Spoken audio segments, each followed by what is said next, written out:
They are remembered as warriors in white mantles, as riders who charged beneath the red cross, as guardians of pilgrims and defenders of castles. But what made the Knights Templar truly feared and admired was not a sword, a shield, or a fortress wall. It was something far quieter, something that did not clang in battle or shine in the sun. It was a string of beads, the humble ancestor of what we now call the rosary. When people today think of medieval warfare, they imagine steel. But for the men who rode into the Holy Land, the most powerful weapon they carried was one held not in the hand, but in the heart. The idea that prayer could be a weapon was not poetic metaphor to medieval Christians, it was a lived reality. The Templars, formed in the early 12th century, were more than a military order. They were monks, bound to prayer just as much as to the sword. And because monks needed a way to keep track of their daily devotions, they carried strings of knots or beads, simple prayer ropes that predated the modern rosary. These cords guided them through repeated prayers, helping them maintain rhythm and focus even during long, exhausting campaigns. Imagine a night, hours before dawn, preparing for battle. The camp is silent except for the wind, and in his hands, you don't see a sword, you see a cord of beads, worn and darkened by constant use. Each bead represented discipline, a reminder that their strength came not only from physical might, but from a spiritual wellspring they believed could never be taken from them. That belief was reinforced by one of the most influential voices of the Middle Ages, Bernard of Clairvaux. Bernard was the spiritual architect behind the Templar rule, the one who gave them their ideological foundation. In his writings, he described the Templars as warriors who carried to swords the physical blade and the sword of prayer. Time and again he emphasized that the second sword, though invisible, was the sharper one. To Bernard, the true battlefield was not just earth and dust, but the human soul. The rosary, or the primitive forms that preceded it, served as a constant reminder of that second battlefield. A knight who prayed was, in Bernard's eyes, doubly armed. As the Crusades intensified, this fusion of prayer and warfare grew stronger. When armies marched into unfamiliar lands, surrounded by heat, disease, and enemies hidden among unfamiliar hills, their faith became as vital as food. Chroniclers describe entire companies pausing before major battles to recite prayers together. Although early forms of the rosary varied from region to region, the idea of repetitive, meditative prayer was universal. A knight could pray while walking, while waiting, or even while standing guard in the night. The beads gave structure to fear, turning anxiety into rhythm, and rhythm into a sense of protection. Some medieval records speak of victories won through prayer. To modern ears, this might sound symbolic, but to people living at the time, it was literal. They believed that heaven responded to collective devotion. When cities were besieged and supplies dwindled, citizens often gathered in large groups, reciting prayers that echoed through narrow stone streets. Monks processed along the walls, clutching prayer cords, and the Templars, if they were present, stood beside them, creating a unity of spiritual and physical defense. Even those who were not trained in warfare played their part through devotion. In the medieval mind, every prayer was a stone added to the city's defense. But the rosary, or rather, the evolving forms of it, held another kind of power, one that modern historians pay close attention to: psychological power. A knight who prayed regularly cultivated discipline.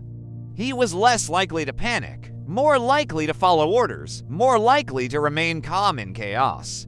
The repetitive nature of the rosary slowed breathing and steadied the nerves, similar to what modern psychologists recognize in meditative practices. On the battlefield, composure was everything. A soldier who could resist fear had an enormous advantage. So even before the rosary became standardized into the form we know today, its psychological impact was unmistakable. It shaped soldiers internally, even when the external world was collapsing around them. This influence reached beyond monasteries and knightly orders. As the centuries progressed, the use of prayer beads spread across all social classes. Peasants walked fields with cords hanging from their belts. Merchants kept them in pockets to calm their thoughts during long journeys. And king's men who ruled armies and commanded entire nations were sometimes depicted kneeling with beads in hand. To many rulers, outward displays of prayer bolstered their image. A devout king signaled divine favor. That idea mattered so much that some laws, known as sumptuary laws, regulated who could wear expensive or ornamented rosaries. These rules attempted to enforce social hierarchy by dictating the materials and style of devotional objects. A noble's rosary might be made of silver or carved bone, while a peasant's was simple wood, but the underlying purpose was the same for all: devotion, discipline, and hope. By the later Middle Ages, rosary devotion expanded rapidly through specialized groups called confraternities. These were lay organizations, ordinary men and women who met regularly to pray the rosary together. Some confraternities organized large public processions. Others met in chapels lit only by candles, their voices rising and falling in unison. These groups helped spread a legend that would shape Catholic tradition for centuries: the story that the Virgin Mary gave the rosary directly to a St. Dominic as a spiritual weapon against heresy. Whether or not this story is historically precise, the impact of the belief was immense.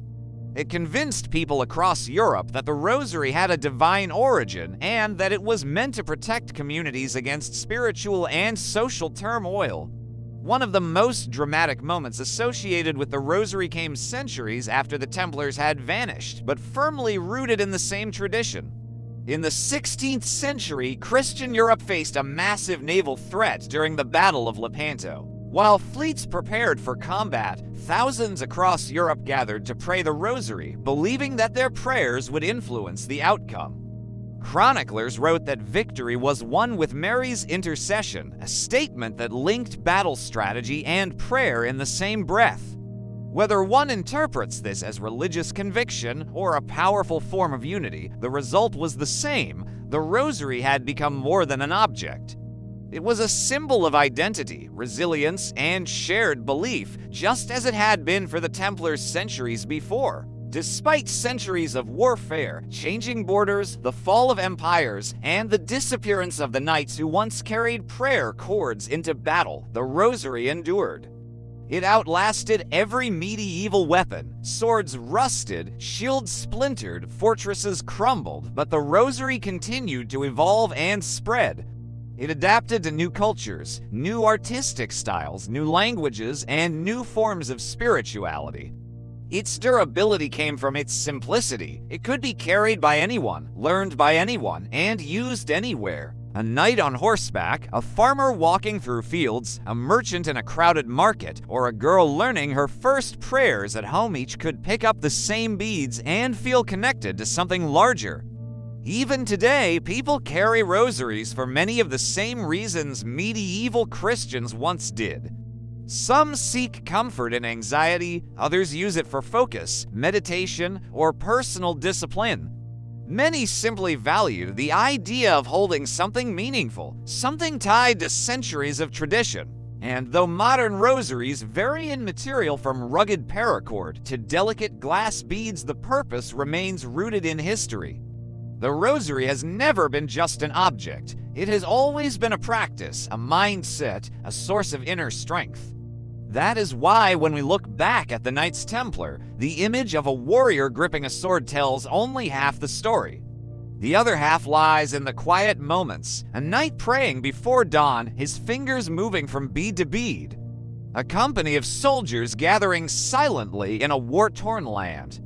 A city under siege finding courage in unified devotion. The rosary shaped medieval warfare not because it could wound an enemy, but because it could transform the one who held it.